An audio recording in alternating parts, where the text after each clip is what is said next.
Hello, my friends. It is August 15th, and I have a bit of Ukraine-Russian news today that I want to share with you. I thought was interesting, and I haven't seen anybody else talking about it just yet. So just to give some context to the story, back at the end of June, Putin arrived in Tajikistan's capital city, Dushanbe, and he was talking with the Tajik president, Emomali Rahmon, and he was looking to, well, let's look at this article here. So he arrived in the capital city of Dushanbe for a working visit on Tuesday. And the two leaders were basically talking about cooperation, specifically regarding the situation in Afghanistan and other regional issues. And there is a mutual interest in getting cooperation from the Taliban, especially in sort of asserting Russian influence in that area. And this was his first trip outside of Russia from the start of the war in Ukraine.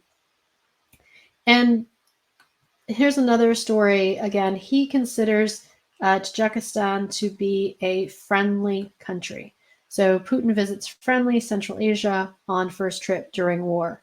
And so here they are, they're meeting. And then after this, he went to Iran and continued sort of representing Russian interests in other parts of the Central Asia region. And they're saying he received a warm welcome in the authoritarian Central Asian state of Tajikistan on Tuesday. And it was considered friendly soil and our ally in this region of the world. So again, he's looking for friends and allies and colleagues in this area.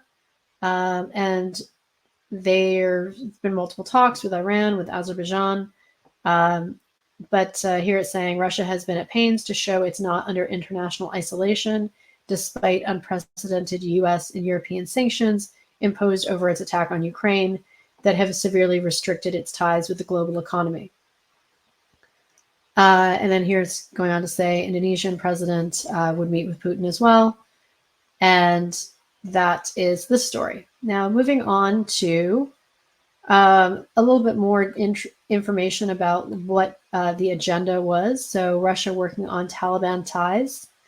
And so here it's Vladimir Putin says Russia is trying to build relations with the Taliban and that Russia wants to see all the ethnic groups in Afghanistan take part in running the country. Putin's statement Tuesday came in a meeting with the president of Tajikistan during the Russian leader's first trip.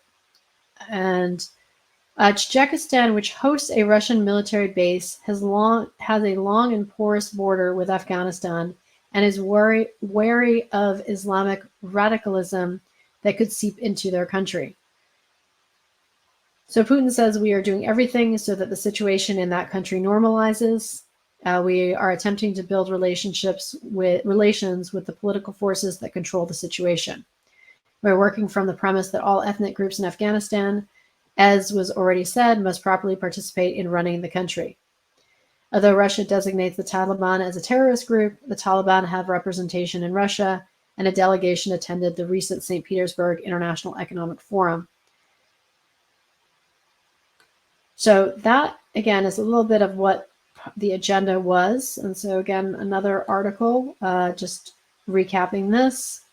And basically saying that the two presidents discussed bilateral ties, the development of cultural and economic relations, and regional and global issues, especially the situation in Afghanistan.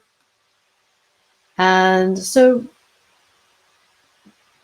let's see, what else? Putin's visit to two Central Asian nations comes days after he told another ally, Belarus's authoritarian ruler, Lukashenko, that Moscow will supply Minsk, the capital of Belarus, with an Iskander-M mobile missile system with a range of up to 500 kilometers as a standoff between Russia and the West over the war in Ukraine escalates.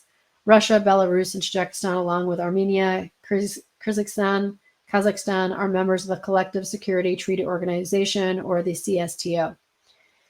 Earlier this month, while attending an economic forum in St. Petersburg, the Kazakh president pushed back against Moscow's narrative of the invasion of Ukraine, rejecting recognition for quasi-states such as the regions in eastern Ukraine controlled by Russian-backed separatists. And he also vowed that Kazakhstan wouldn't break international sanctions imposed against Russia over their actions in Ukraine. So this is looking at just a number of those articles that and stories that covered that trip. And just where Tajikistan is, it's here in Central Asia. So at the northwest, you've got Uzbekistan, to the west, Turkmenistan, to the southwest, Iran, to the closer southwest, Afghanistan, to the direct south, Pakistan, to the southeast, you've got Nepal, India, to the east, you've got China, to the northeast, you've got Kazakhstan, and direct north, you've got Kazakhstan, and then north of that is Russia. Now, this is where I think it starts to get interesting, and the reason that I wanted to share this story today is U.S.-sponsored regional military drills kick off in Tajikistan. Now, this is a story from August 10th, and U.S. Ambassador to Tajikistan, John Pomershin, welcomed participants of the Regional Cooperation 22 military maneuvers. The U.S. Central Command sponsored military exercise has kicked off in Tajikistan, the U.S. Embassy in Dushanbe says. The U.S. Ambassador to Tajikistan welcomed participants of the Regional Cooperation 22 military maneuvers, which will be conducted from August 10th to August 20th. As the U.S. military-to-military exercise involving Central and South Asian nations, Regional Cooperation 22 is an unparalleled opportunity to strengthen relationships with our partners in that region. The exercise serves as a forum for addressing relevant regional issues, including peaceful responses to global challenges, information exchange, and security cooperation. The annual exercise focuses on enhancing multinational stability operations, counterterrorism, and promoting cooperation and joint combined capabilities among U.S. Central and South Asian states and other participating nations. According to the statement, the United States, Tajikistan, Kazakhstan, Kyrgyzstan, Mongolia, Pakistan, Uzbekistan will take part in a 6-day command post exercise, while Tajikistan and other U.S.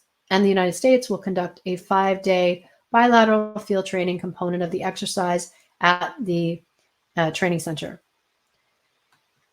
Before the COVID-19 pandemic, the Regional Cooperation Exercise Series had been conducted annually since 2004 and in one of the participating countries, including the United States. So this is a long-running thing. Now, with the U.S. State Department, talks about U.S.-Tajikistan relationships, saying that they established diplomatic relations with Tajikistan in 1992, following its independence from the Soviet Union.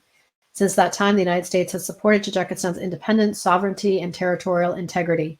The United States and Tajikistan have a broad-based relationship, cooperating on security concerns, economic development, human rights issues, education, public health, agriculture, climate change, and people-to-people ties.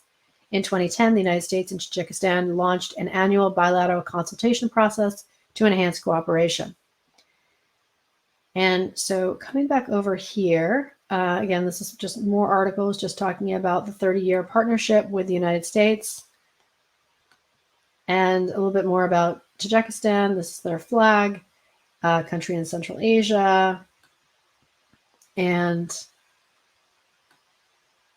it has 9.5 million people. Capital is Dushanbe.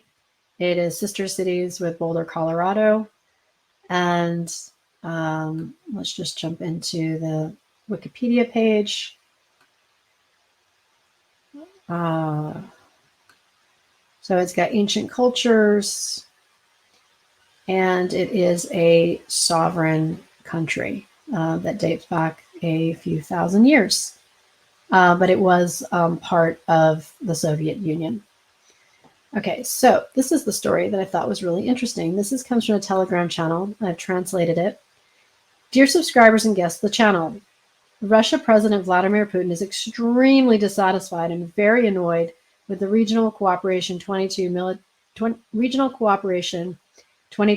military exercise, which is organized by the U.S. Central Command and is taking place in Tajikistan. The exercise is attended by representatives of the United States, Tajikistan, Kazakhstan, Kyrgyz Republic, Mongolia, Pakistan, and Uzbekistan. As part of this event, the United States and Tajikistan will hold a 5-day bilateral exercise, and Dushanbe will also receive more than $60 million in assistance from the U.S. to strengthen regional security. Recall that Tajikistan is a member state of the CSTO, and Putin has only recently just visited Tajikistan and seemingly restored the previous shaken friendly relations with the president. Moreover, in order to avoid an attack by the Taliban on Tajikistan, Putin ordered to pay off the Taliban, and the amount of the deal amounted to $5 billion. But the president of Tajikistan apparently does not trust his quote-unquote friend Putin much and is reassuring himself as much as he can, choosing more reliable partners like the United States. This is certainly a spit in the face to the president of Russia, and Putin perceives it this way. During his visit to Tajikistan, Putin tried to dissuade the Tajikistan president from participating in these exercises and from any military cooperation with the United States. But the president of Tajikistan showed pragmatism and chose not to refuse the help of American partners. And the price of entering Rahmon's friendship is simply insulting for Putin. And he only paid the Taliban $5 billion for peace for Tajikistan. And the United States got off with almost 100 times less assistance to Dushanbe. Something is wrong in Putin's security system. It is inefficient and flawed, and everyone sees this without exception. So I just wanted to draw this to your attention. I thought this was an interesting story, and that shows that, yes, the U.S. does pay for its global security. It is not free, but these are the investments that the U.S. makes, and there's a reason that they make them. And so we perhaps are not national policy experts, but we should, to the best of our ability, trust that they do their job and they do it well. And in this case, it was an absolute win for the West and something that did not go well for Russian President Putin.